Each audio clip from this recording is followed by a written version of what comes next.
If you've got clients who are in that headspace where they're sort of scared, they're not quite sure what to do next, if you call them and you're in that same headspace, then you're not helpful to them. But if you call them with some thoughts or some ideas on how you can help them to accomplish the things they want to accomplish, now you have value and they're going to be happy to talk to you. They're going to want to talk to you because they're going to understand that you may have the solution to some of the problems that they're facing.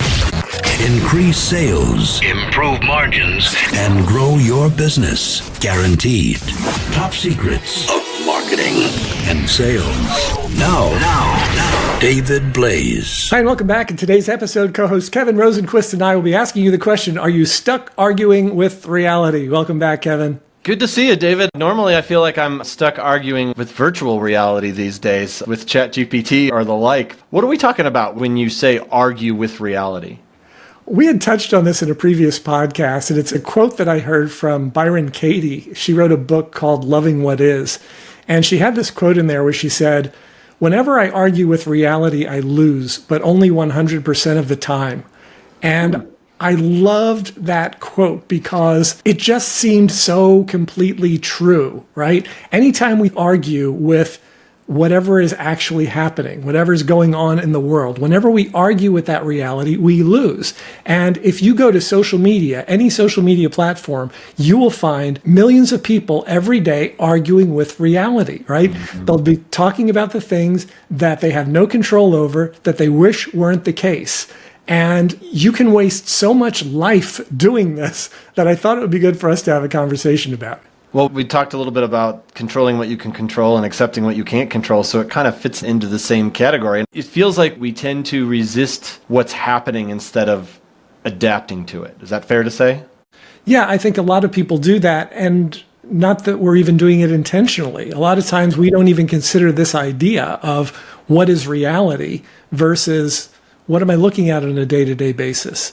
We tend to go into experiences, whether it's conversations with people, whether it's posting something on social media or replying to someone on social media, and we just feel like we're having a conversation, and we don't necessarily take into consideration what are the things that are just real and true that I might be arguing against, right? So when people go online, particularly now, and they're on there and they're talking about tariffs and all the terrible things that are going to be happening to their business, I look at that and I'm like, okay, well, the tariffs, that's true. The uncertainty in the market, that's true. Everyone is dealing with that.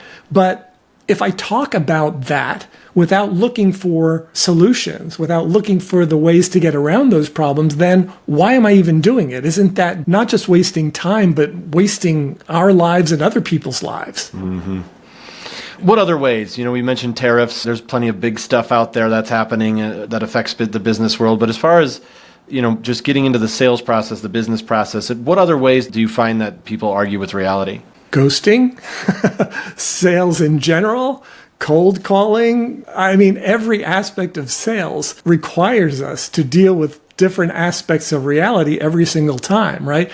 These people won't call me back. Okay, that may be a reality with those people. Another part of reality, though, is that there are people who will call you back. There are prospects who are responsive. There are people who need to buy your products and services right now. All of those things are also true. And when you're focused on all the things that are causing you to not get business, you are not focusing on the things that can actually get you business. So you're not just doing a terrible job with your own mental health, you're also being counterproductive. And there's got to be a pretty high cost to staying stuck in the this shouldn't be happening mode, right? Yes. I mean, I don't even know if anyone's attempted to calculate it. I don't know that anybody's even thought to calculate it. Because again, most times when people are engaged in this sort of behavior, it's not like they're thinking about it. It's not like, oh, I'm going to go talk about things I have absolutely no control over. We don't approach it like that. It's like, this is what's on my mind and I'll share it. And then somebody else who is equally upset about that thing will reply back to you and agree with you. And then you're like, yeah, now we're both mad. And nobody's doing anything. Yeah. The resistance I mentioned before, instead of, resisting instead of adapting, how can that kind of resistance show up in how we interact with clients or prospects? I've never seen any situations where it's been good, right? Yeah. When people are in a headspace where they're really frustrated about something that's going on or they're feeling out of control, any of those mind spaces are not good for interactions with clients. So I think the first thing we need to do is to recognize if you're in a situation like that, probably not a good time to go to a meeting or pick up a phone and have a conversation with a client. So just recognizing your own limitations in that regard, but also just asking yourself, what is something positive that I can talk to my client about? What is something that I can help them with? Mm-hmm. When reframing yourself before you even pick up the phone.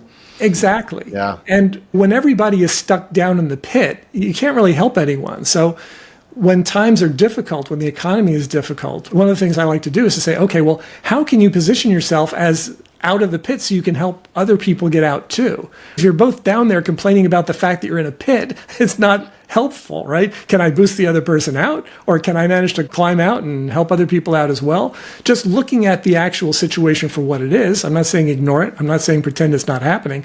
All I'm saying is that you can recognize reality and then operate within the guidelines of that framework. Sometimes, is it an emotional thing? Are we too emotional to even get ourselves out of that mindset of arguing with reality, of being unwilling to accept how things are? We certainly can be. As you said earlier, like a lot of times in different situations, we're all guilty of these things, right?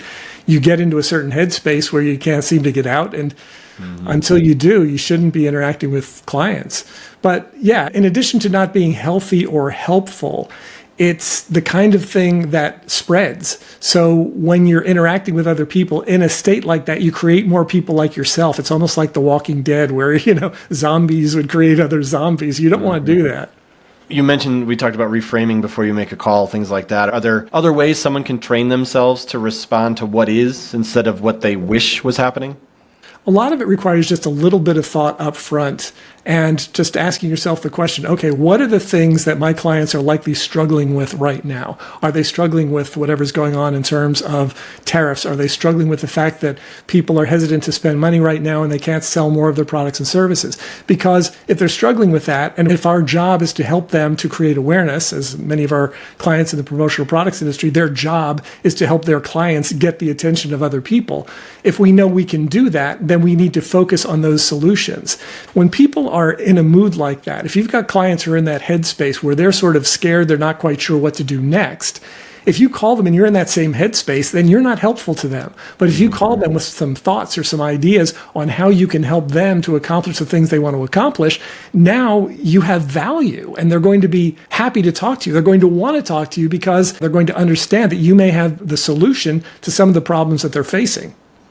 Have you had clients that you talk to about this? Constantly. Yeah. Yeah. What is usually are they usually open to it? Are they resistant to even you bringing it up? Or are they more like, oh yeah, that is kind of happening? Well, it's funny you should ask the question, because when you ask me that and you say, do I talk to my clients about this? And I say constantly, it's not like they bring it up to me, right? Mm-hmm. They'll bring up a situation and then I'll explain to them. I'm like, well, you have no control over that, right? And then I explain what I'm talking about and the whole idea of arguing with reality. And then they'll go, oh man, how much time have I wasted arguing with reality? So if you can have that takeaway from this podcast, it'll save yourself a conversation. It'll save yourself a lot of time. But if you can recognize when you're engaged in those activities, you can probably do a lot to stop it just like that. There's some people I know in times like these are just like, I can't even watch the news. I got to stay away. But when you're in business, you got to keep up with what's going on when it pertains to your business. How can people find that happy medium of staying educated, informed, without getting too deep in the weeds where they get that emotional response? Well, I don't know if anybody's going to like the answer to this question, but I recommend eliminating as much of the news as you possibly can, because it's designed to be addictive and in some ways depressing, right? Because the things that get your attention are the things that are often the scariest. So their job in many ways is to scare you, which I do not think is an ideal situation. So what I found, because I don't watch news anymore, I used to watch some of the news channels and everything like that, and I found that if it's a news channel that I agree with, it's not good, because now I'm agreeing with somebody and now we're all mad. And if I'm watching a channel that I disagree with, I'm disagreeing with that person and now I'm mad. It's a lose-lose. Yeah. And so I stopped doing that a while ago, and that helped me a lot, just from a I don't know, just from a humanity standpoint, it just took away a lot of that stuff. And I find that when stuff's going on in the world, I'm going to hear about it anyway. I'm going to see it on social media. I can get an idea of what's going on, but I don't have to dive in head first. I don't have to submerge myself in it. I don't have to drown in it. I don't have to marinate in it. I can learn what's going on and then say, okay, now what can I do to help my clients? Because when you take an approach like that, now you can use that same information to be helpful instead of driving yourself and others crazy. I feel like some people are resistant to that idea, though, of just like, there's stuff out there, I need to know what's going on, and it's not fair, this shouldn't be this way, and all this stuff. And they might be right about it, but how can someone reframe to get out of that mindset so that they can say, okay, I'm going to shut off the news, I'm only going to look at what I need to? Do you have any tips? Well, for me, something that helps personally is when I look at what am I actually willing to do? Because if I watch a news story and I get myself enraged and I talk to other people about how enraged I am, I don't see that really helping anybody. If I want to join some sort of nonprofit group and I want to help out with something, if I want to volunteer for something, okay, that's something positive that I can do. Yeah. But talking about the things that are bothering me does not really help anyone that I'm aware of, right? And I'm not saying you shouldn't do that. People are going to do whatever they're going to do. But if you don't want to do that, if you don't want to be that person anymore, if you don't want to be the person that is like, oh, okay, now this person said something and now I'm frustrated and now I can't work, then you've got to take a step back and say, all right, how much of my life do I want to give to this? Right. Mm-hmm. And if you want to be somebody who does that all day, every day, then yeah, do that as a job. But if you've got responsibilities to a family, you've got a responsibility to generate revenue, then you've got to clear your head and you've got to be able to focus on the solutions that are going to help other people. Because when you're in your own head and you're worried about this shouldn't be like this and that shouldn't be like that, you're not helping anyone. What's the damage you've seen that this can cause in businesses? Look around. Look around.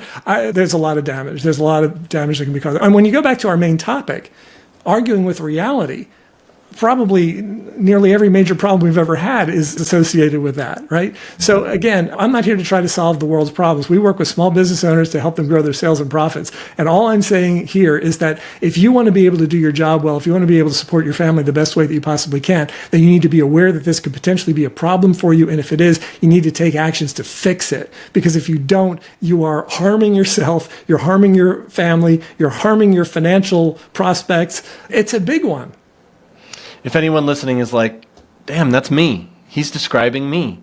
What can be their first step to a new outlook?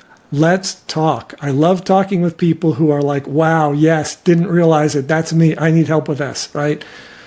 Those are my people. Topsecrets.com/call. Schedule a call with myself or my team. If you are in a situation where you recognize that you are bumping your head on realities here and there, this is stopping me, that's stopping me, this is frustrating me, that is frustrating me. And again, I don't do psychology, right? You're not a therapist. It's not going to be a therapy session. It's going to be, okay, here are some things that you can do to change things, to grow your sales and profits now, to focus on the things that you can focus on, change the things that need to be changed to get the results you want. That's all I can help you with. I can't help you with a lot of the other stuff, but it's a great start. So if you're looking to grow your sales and profits and you're running into obstacles, schedule a call. Topsecrets.com/call. Awesome, David. Well, thanks so much. This was a great conversation, and I look forward to the next one. All right. Thank you so much, Kevin. Increase sales, improve margins, and grow your business. Guaranteed. Top Secrets. TopSecrets.com.